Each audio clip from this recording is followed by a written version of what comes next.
Good afternoon.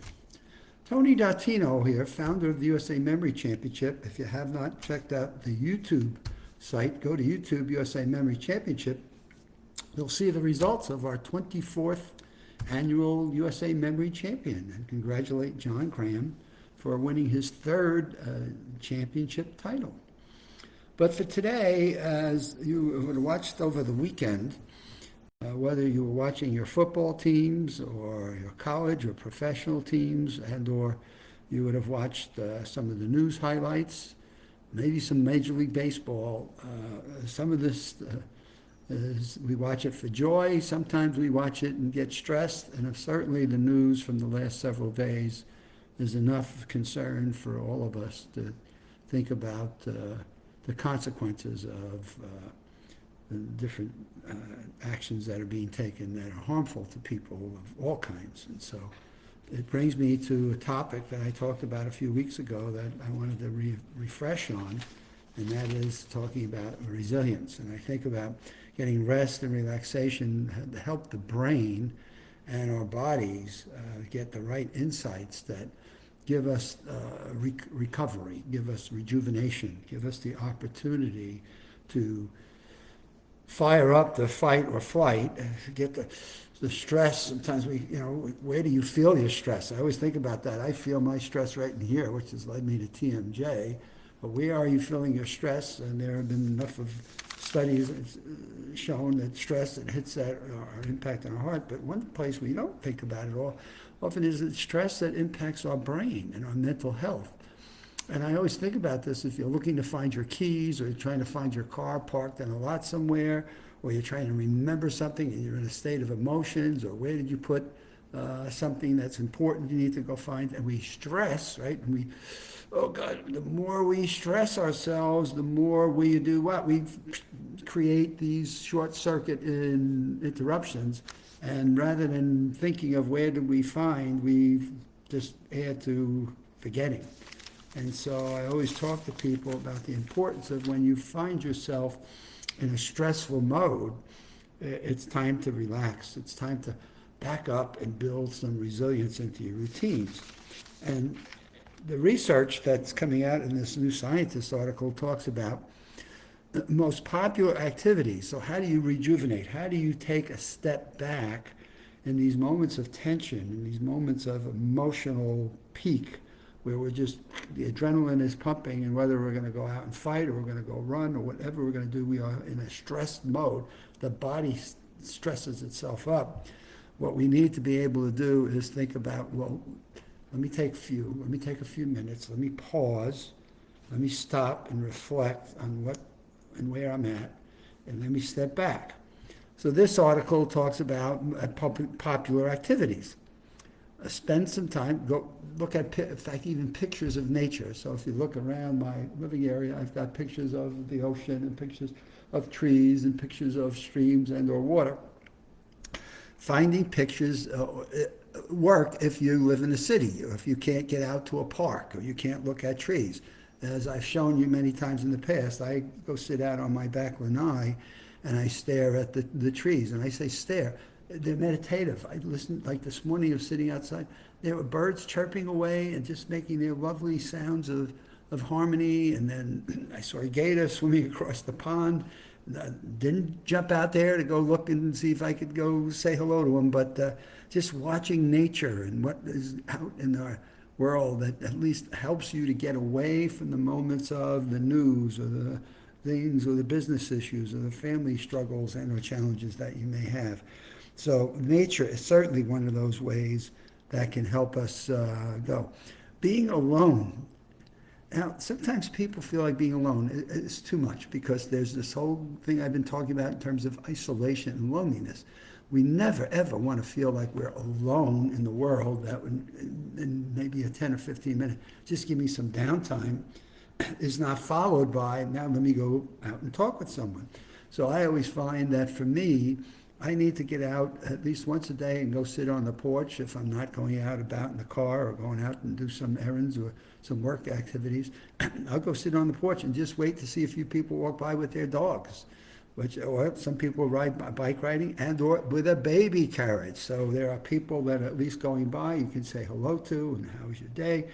And again, not always just being alone, which then sometimes I can come back in and I feel so rejuvenated, but then I can go sit down for 10 or 15 minutes, maybe pick up the newspaper, maybe do a crossword puzzle, and find myself just finding some peace and quiet in that time of being alone.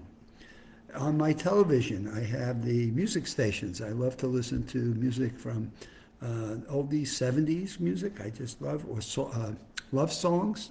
So listening to some music.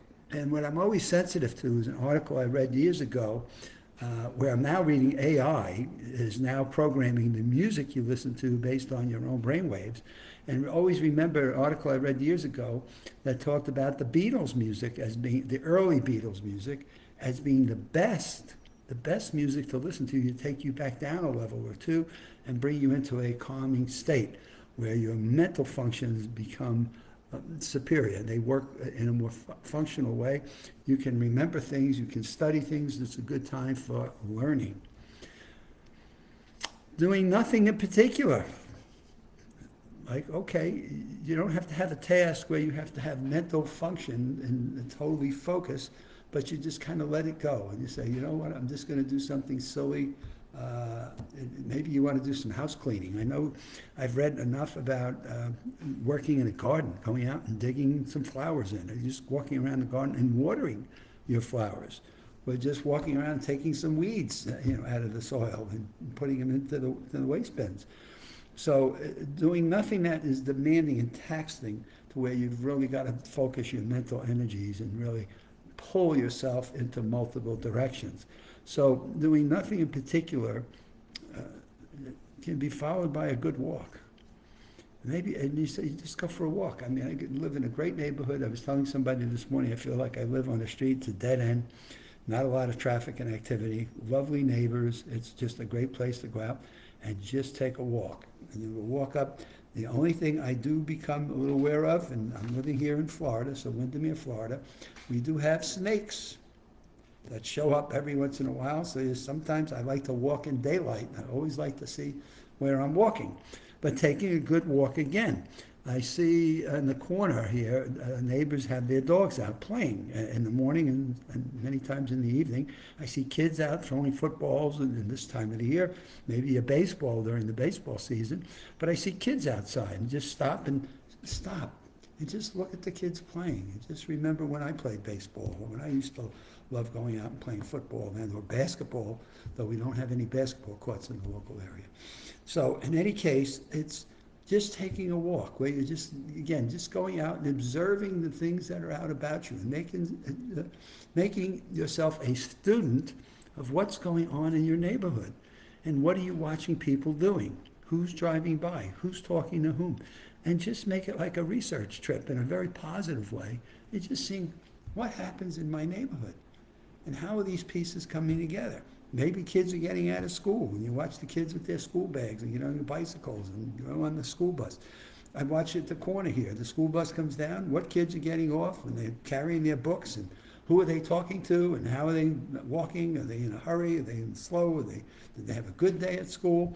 And it's always fun sometimes that some of my neighbor kids just ask us, "How was school today? And did you what was it that was fun that you learned today that you'd love to tell me about?" And so, again, it's just all these different ways of taking yourself out of stressful situations because we're concerned about our mental health, our ability to learn, absorb, retain, and also process things in our mindset that builds cognitive fitness. And certainly stress takes it away. Stress to the point where we accelerate our stress levels and we just tense up and we stay tensed up. What we know is the cortisol runs itself in excess, and it's not good for your health. So we have to be sensitive to these things and be aware. When I say sensitive, I mean by being aware of what these things are doing. Daydreaming, just go off and float. Just let it go out and float and just think about a stream. I love this. I got to go daydream. I had some surgery last week. I daydreamed. I brought myself into the mountains and waterfalls and streams, where you just go out and float somewhere where you're peaceful and it's quiet and it's comfortable. Watching television, now I mentioned earlier, watching TV may not be always the best thing. Watching silly TV programs that are mindless, that just require you to just go with the flow. So watching TV can have two sides.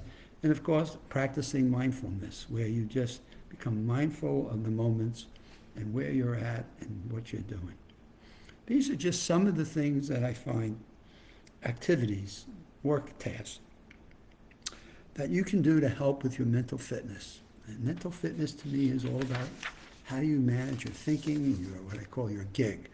Good in, good will grow, garbage in, garbage will grow, and you got to focus on what position gig that you're in at any given point in time. I'll take some more time about gig. It's a powerful influencer of mental thinking, and we'll pick that up in one of my future broadcasts. But for today, hopefully you've done well with your teams over the weekend, and your teams have won. I know mine did not. I am a Giant fan, and they're just not doing so well. But in any case, some of the news is very stressing and very concerning. And go out and take a walk. Go out and look at listen to the birds. Go have dinner tonight out on the lanai, and see if I can just sit there and just stare at the trees and listen to some of the chirping. We see some of the herons come down sometimes and look for the geckos that are in the grass. So just study nature a little bit and get myself back on track. See you on Wednesday. You have a good week. It's off again. It's already, the 9th of October. Somebody tells me it's Columbus Day today. So have a good one. We'll see you on Wednesday.